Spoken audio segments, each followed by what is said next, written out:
أول لأنه ضغط من بداية شوط المباراة الثاني. كرة طويلة ملعوبة، القحطاني مررها بامتياز إلى أحمد الفريدي يلعب بهدوء ثم يمرر كرة إلى الجهة اليسار إلى ليونغ بيو يصلح كرة ممتازة للشلهوب لياسر ثم الكرة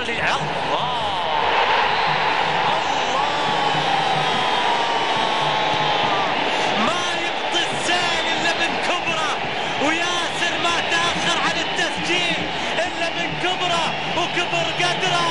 القحطاني تأخر في التسجيل علشان يسجل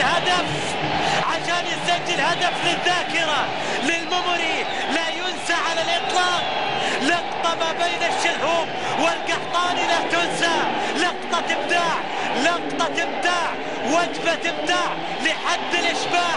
والله ما يبطي الزين إلا من كبره، وياسر هذا كبره وهذا كبر قدره يسجل الهدف الأول للهلال. هذا هدف ثاني خلصنا من الأول، لكن هو الأول لياسر القحطاني في هذا الموسم. هدف من خيال يسجل ياسر القحطاني للهلال.